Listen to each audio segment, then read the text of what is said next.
Hello everyone.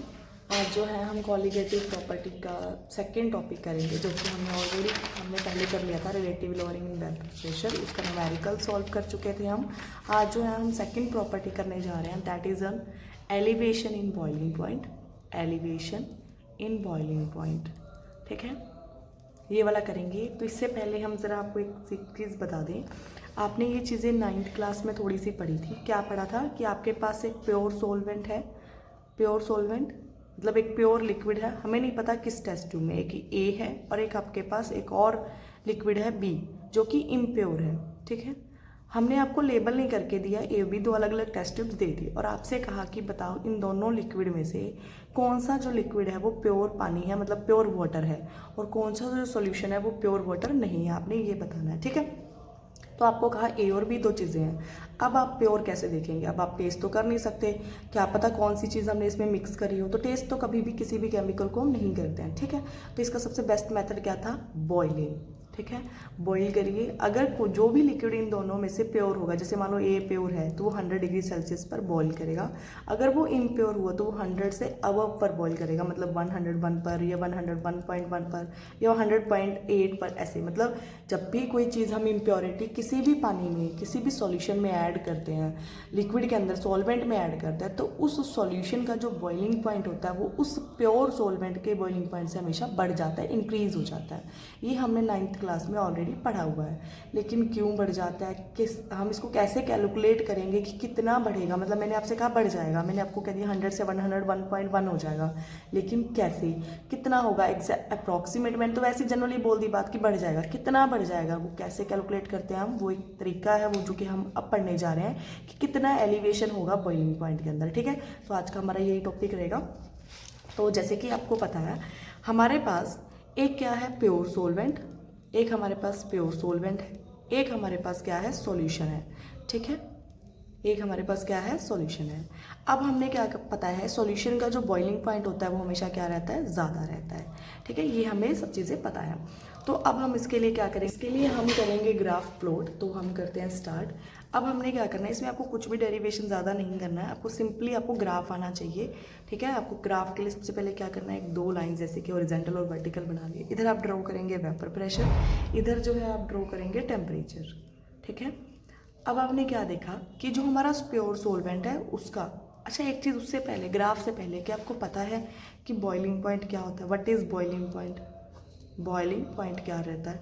सबको पता है कि जिस पर लिक्विड बॉईल करता है that is called boiling point. Ma'am पता नहीं ऐसी चीज़ें क्यों पूछ रहे हैं, नहीं, ये तो सबको पता है। मेन बात होती है, जैसे मतलब मान लो आपको ये चीज़ पता है कि जब हम प्रेशर कुकर में सब्जी बनाते हैं तो वो जल्दी क्यों बन जाती है एज़ कम्पेयर टू अगर हम उसको खुले पतीले में बनाएं, ऐसा क्यों नहीं होता? ये सब कॉन्सेप्ट जो है वेपर प्रेशर का। क्या आपको ये पता है कि जो माउंटेन्स पर जब हम जाकर ऊपर मैगी बनाते हैं किसी कंटेनर में, ड्राइंग थोड़ी ख़राब है मेरी, जब हम मैगी बनाते हैं वहाँ पर उसको 2 मिनट की बजाय 10 मिनट लगते हैं। अप्रॉक्सीमेट बता रही हूँ, 8 मिनट, 9 मिनट, 10 मिनट, मतलब 2 मिनट से ज़्यादा लगता है। जबकि अगर हम वही लैंड एरिया के ऊपर यहाँ मैगी बना रहे हैं तो हमें यहाँ 2 से 3 मिनट में मैगी बन जाती है। वाई? ये सारा कॉन्सेप्ट हमारा बॉइलिंग पॉइंट का। जब तक आपको ये चीज़ें नहीं पता होंगी आप ये नहीं कर सकते हैं, ठीक है। तो सबसे पहली चीज़ आपको पता होना चाहिए कि बॉइलिंग पॉइंट क्या होता है। देखो बेटे, बॉइलिंग पॉइंट का मतलब होता है, जैसे मान लो एक लिक्विड लिया हमने इस लिक्विड के अंदर ये लीजिए लिक्विड भर दिया। अब इसको हमने जैसे ही गर्म करना शुरू किया, ये लिक्विड क्या करता है, वेपर क्रिएट करना शुरू कर देता है, राइट। आपको ये चीज़ पता है ना, वेपर स्टार्ट करता है। अब जब इस वेपर, हमने इसको क्या कर दिया, वेपर को यहाँ से बंद कर दिया, जब इसके वेपर्स का यहाँ पर प्रेशर, ठीक है, एटमॉस्फेयर के प्रेशर के बराबर हो जाएगा। मतलब मान लो अगर यहाँ 10 एटमॉस्फेयर का प्रेशर था, मान लेते हैं, हम आपको एक जनरल नंबर समझा रही हूँ, अगर यह 10 है तो यहाँ भी अंदर प्रेशर भी क्या होना चाहिए, यहाँ इनके वेपर्स का प्रेशर भी कितना होना चाहिए, 10। जब ये दोनों बराबर हो जाते हैं तो लिक्विड क्या कर देगा, बॉईल करना शुरू कर देगा।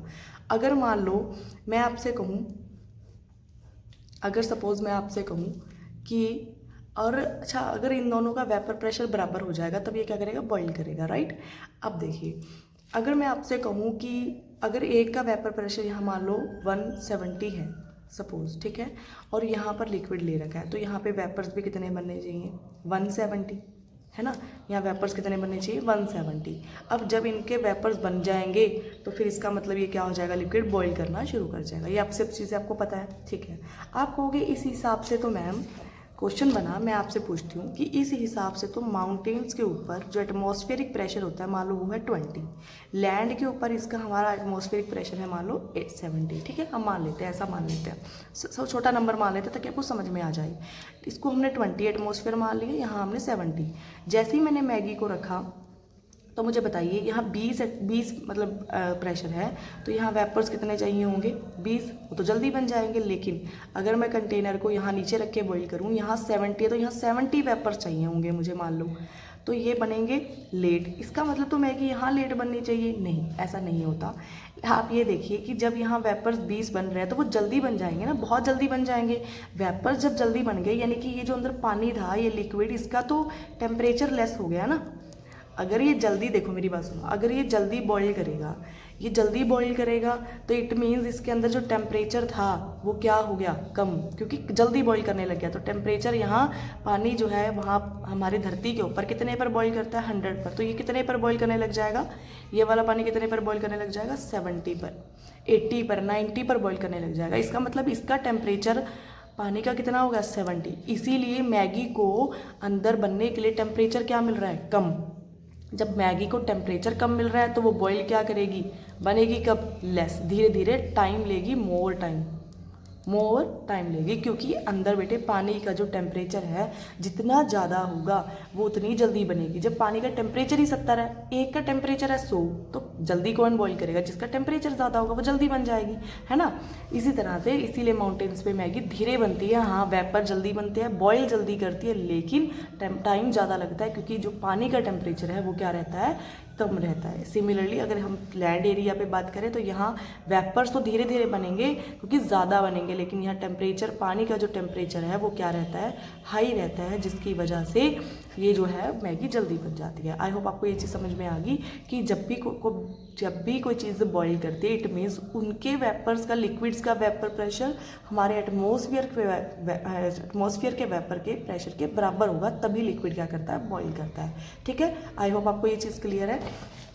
अगर मैं इसको एक वर्ड शब्द फॉर्म में लिखूँ तो ऐसे कुछ लिखेंगे कि vapour pressure of the solvent या solution is equal to vapour pressure of the atmosphere, या एटमॉस्फेरिक प्रेशर, ऐसा बोलोगे, सॉरी, एटमॉस्फेरिक प्रेशर, तब लिक्विड क्या करता है, देन लिक्विड स्टार्ट्स बॉइलिंग। ठीक है, ये चीज़ आपको आई होप समझ में आ गई अब आप लोगों को। अगर फिर भी इसमें कोई दिक्कत हुई तब आप पूछ लीजिएगा, क्योंकि इन सब चीज़ों के बिना आपको ये चीज़ें नहीं आएंगी। ठीक है, तो ये हमारा बेसिक है। अब देखिए हमारे पास जो वेपर प्रेशर होता है प्योर सोलवेंट का, अब हम आ जाते हैं प्योर सोलवेंट पे। अगर हमारे पास एक अकेला खाली सिंपल पानी है तो इसका वेपर प्रेशर हमेशा क्या रहता है, ज़्यादा रहेगा। और अगर हमारे पास एक सॉल्यूशन है, यानी कि पानी के साथ साथ एक हमने बीच में सोल्यूट भी घोल रखा है, तो इनका वेपर प्रेशर क्या रहेगा, लेस रहेगा, है ना।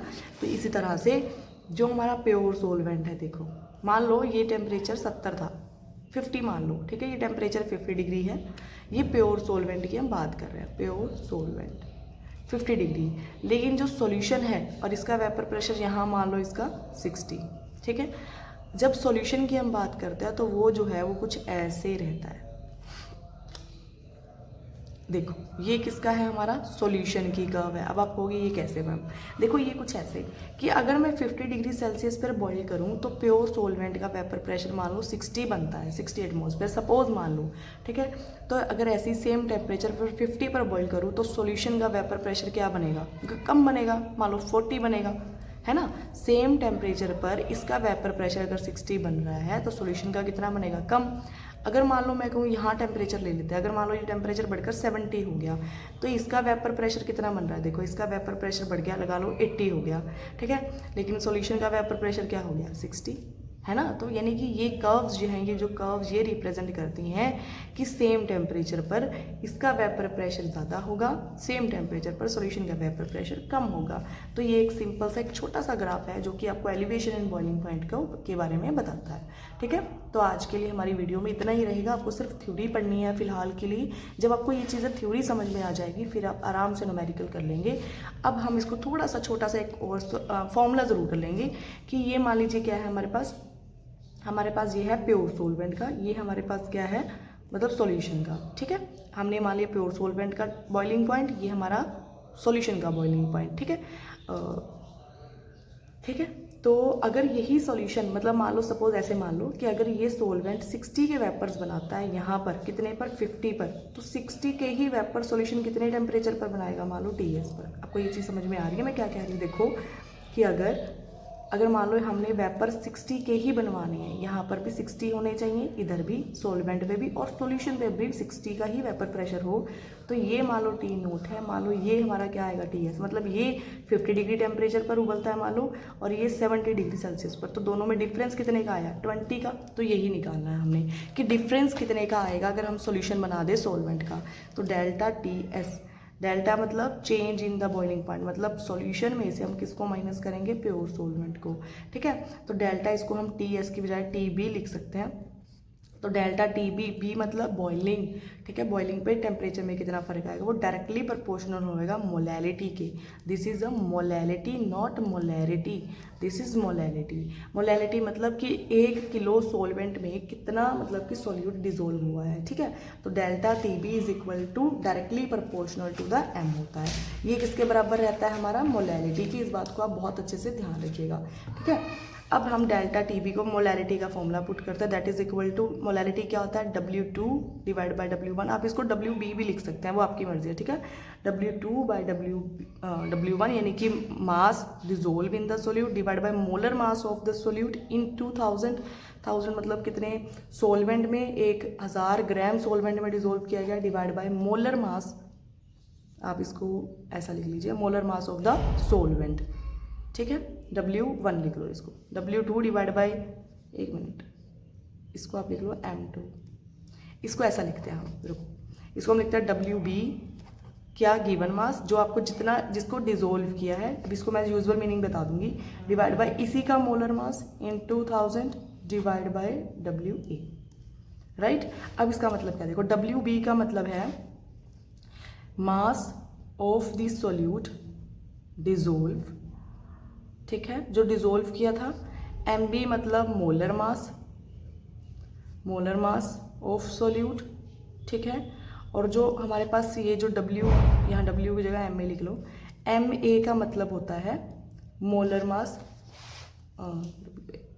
यहाँ पर W ही रहने दो बेटे, W। एक तो यहाँ पर हम इसी चीज़ में कंफ्यूज रहते हैं, एक सेकेंड यहाँ लिख लें क्या, पेज के ऊपर लटना है ना।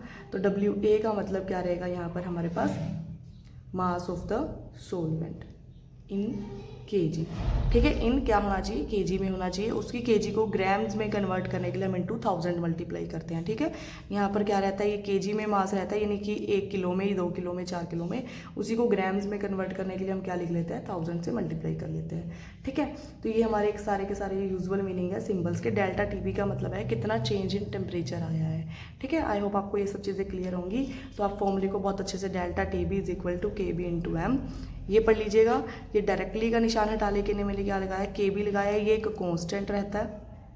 ठीक है, इसका जो यूनिट होगा वो आप बताएंगे मुझे क्या होगा। क्या आपको यूनिट निकालने आते हैं? अगर नहीं आते तो मुझे कमेंट करके बताइए, तो मैं आपको यूनिट निकालने भी सिखा दूंगी कि आप जैसे अभी KB है, इसका कांस्टेंट, आपको यूनिट कैसे पता लगेगा, इसका यूनिट क्या रहेगा। हर बार हम रट्टा मारते हैं, है ना, क्रैम करते हैं पेपर के अंदर कि इसका ये यूनिट रहेगा, बट आपको रट्टा मारने की जरूरत नहीं है। जब आपको फॉर्मूला आता है तो आप KB की यूनिट आराम से निकाल सकते हैं। तो कमेंट करके बताइएगा कि क्या आपको यूनिट्स निकालनी आती हैं। अदरवाइज अगर आती हैं तो मुझे कमेंट करके बताइएगा।